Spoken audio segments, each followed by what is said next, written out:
At COSA Acupuncture, we have encountered several instances that underscore the potential health risks associated with prolonged use of wireless devices. It is imperative that we bring these occurrences to your attention. 1. One of our patients, despite repeated warnings, consistently used a Bluetooth earphone for extended periods, totaling 10 hours a day, 5 days a week.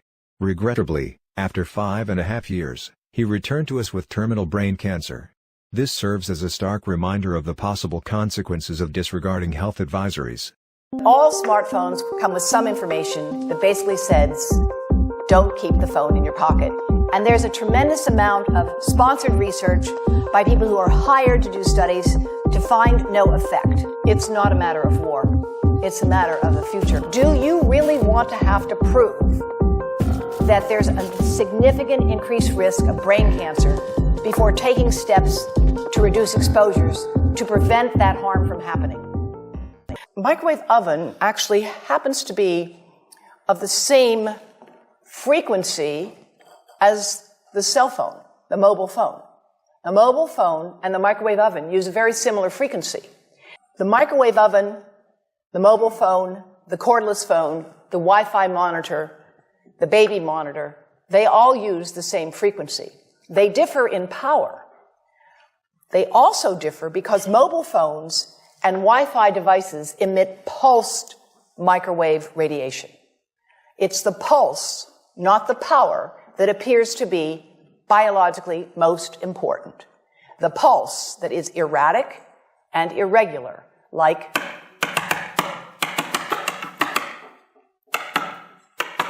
for thousands of minutes a month, for dozens of hours a week, over a lifetime, that irregular pulsed signal may be much more biologically important. This is just to show you what happens in a 4-second mobile phone call. This is power density indicated here.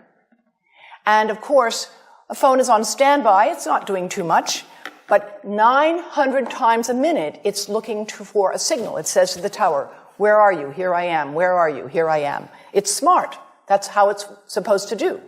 Now, when the phone rings, the worst time for you to put a phone right next to your head is when you answer it and say hello, because it's smart and it goes to max power. They're programmed to do that. Max power. Now, it's going to go to max power. You're going to listen, and then it will go up and down and up and down. And again, it's that variation. It's the delta. It's the cumulative integrative dose under the curve over a lifetime of exposure that looks to be biologically important. Here, showing you that a smaller adult head here, you see the amount of exposure is quite similar, but because the head is smaller, it will absorb proportionally more. And here is what it looks like after a period of 6 minutes. And that's really not as bad as it might look, because you see the red area only gets partway through the eye of the adult, right? The one that we're really concerned about is this one with the young child. And this is a 3-year-old brain that we modeled. And you see that by the end of that 6-minute call, the peak radiation, yellow and red, is getting all the way into almost both eyes. And this is a modeled microwave radiation dose of a 6-year-old with greater levels to the frontal and temporal lobes, eyes and cheek. And watch this here. Now, yellow, white, and red are the hottest, all right? And if you look carefully, you will see it's going into the eye, the nose. Do it again, just so you'll get to see it. And partly into the brainstem. So again, nothing. And let's try to put this again against my chin. It still works. 2. Another patient, similarly enamored with his Bluetooth earphone, wore it incessantly, except during sleep and bathing, over the course of 3 years. Despite benefiting from our treatments for various ailments, the patient eventually succumbed to terminal brain cancer, having lost hope in his prognosis. This is the data from the Cleveland Clinic showing that men who keep cell phones in their pockets the longest have the lowest sperm count. And again, there are many other studies with similar results. This is just to show you, this is a normal testis. You see the boundaries, the cell wall. It looks very nice.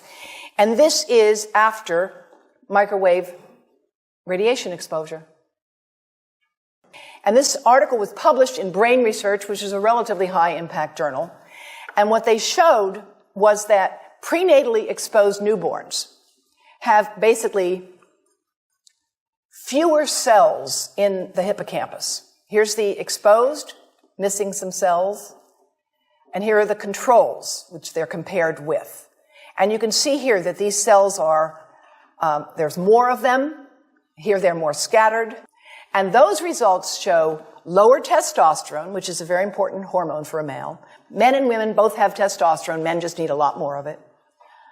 And also increases of DNA damage as measured by certain enzymes.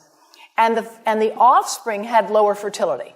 And here I want to show you our first case report from 2009. And we now have many more. This was a Chinese-American woman who used her cell phone 4 hours a day in her bra for 10 years while she was driving. Now, and you drive with a phone on your body. The phone is smart. It's going to go from one tower to another, and it's going to say, here I am, where are you, here I am. And it's going to be going to max power each time it moves from one cell tower to another. And there it was right next to her chest. And the tumors that developed right under the antenna of the phone. Unusual tumors. And now we have 38 of them. Not a single one of them has a family history. None of them has inherited the defects that we know increase the risk of breast cancer. They have multifocal tumors. That means they have more than one tumor, and the tumors are located under the antenna, sometimes just right in the center of the chest. 3. A patient suffering from severe TMJ for over a decade experienced remarkable improvement during COSA acupuncture's indole treatment, with residual tension being the only remaining symptom. Notably, upon removing his smartwatch, the tension dissipated. However, the reintroduction of the smartwatch at home resulted in an immediate resurgence of pain, highlighting a potential correlation between device usage and symptomatology. My colleagues at Yale University have taken mice, exposed them to mobile phone radiation, and they have found significant effects on those mice's behavior as adults. All right? Prenatally exposed mice have hyperactivity as adults. And these are some of the data. They have worse memory, they're more hyperactive, they have more anxiety, but they don't have much fear. It's kind of interesting. And interestingly, if people started to use phones regularly before age 20, as most of the world is doing now, there was 4 to 8 times more brain cancer after they had passed 10 years. So now, why is there no increase in brain cancer that we can find in the general population today? Because there is not. And after all, if mobile phones really are important, why don't we have an epidemic today? Well, let me tell you why. First of all, brain cancer takes a long time to develop. How do we know that? We know that because when the bombs fell at the end of World War II, there was no increase in brain cancer in the survivors who have been studied. No increase at all. Until 40 years had passed. It took 40 years for an increase in brain cancer to show up in that highly exposed population. In fact, most epidemiologic studies find no increased risk of brain cancer from mobile phone radiation. They don't. Until 10 years of heavy use.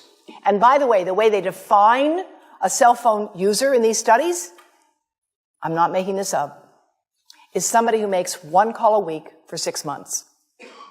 1 call a week for 6 months. That was the definition in these studies. 4. Similarly, a patient with shoulder pain experienced relief upon removing his smartwatch during her initial visit. Subsequent reapplication of the device led to the return of discomfort. These instances underscore the importance of considering the impact of wireless devices on our health. While technology undoubtedly enhances our lives, it is crucial to exercise caution and mindfulness in their usage to mitigate potential risks. 10 minutes of mobile phone radiation daily for 10 days, worker bees did not return to test colonies. And this would be something that could easily be replicated. Sponsored research, this is to put it politely, can induce publication bias. Another way to say this is that where you stand on an issue depends on where you sit and who's bought your chair. And there's a tremendous amount of sponsored research by people who are hired to do studies to find no effect. And that's plagued this field in a number of countries, including within the government itself. In the United States today, the gentleman who is directing the Federal Communications Commission, Tom Wheeler, was for 10 years the executive director of the Cell Phone Telecommunications Industry Association. And now he's in charge of regulating those devices. So it's challenging to have a neutral playing field under that circumstance. It's not simple. There are real complexities to this field. Unfortunately, at least in the past, industry had a very clear strategy. And in my book, Disconnect, I document and quote in the New Afterword that in 1994, when industry first became aware that there were studies suggesting that mobile phone radiation could damage brain cells of rats, a memo was written to, quote, war-game the science. War-game the science. This issue is far too important to be gamed. It's not a matter of war. It's a matter of the future health of your children and grandchildren. 5. During a treatment session at COSA Acupuncture, a breast cancer survivor experienced an unexpected event when her smartwatch, supposedly in airplane mode, began vibrating and ringing due to an incoming call to her cell phone. Sensing a correlation between her tinnitus and the Bluetooth activity, she removed the smartwatch, resulting in a significant reduction in tinnitus volume. Upon inspection, it was discovered that Bluetooth remained activated on the smartwatch despite being in airplane mode, requiring manual deactivation. 6. Remarkably, after just 3 sessions at COSA Acupuncture, another patient suffering from severe tinnitus for several years achieved complete relief from her symptoms.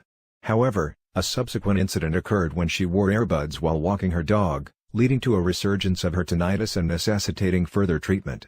Do you really want to have to prove that there's a significant increased risk of brain cancer before taking steps to reduce exposures to prevent that harm from happening? That's really the question. How much evidence do we need before taking precautionary steps? And that's what brings me back to my days at the National Academy of Sciences when we seriously looked at the evidence on passive smoke and airplane travel. We only finally took steps to act when it became clear that children of smokers were hospitalized more often. That was the evidence that we had to have.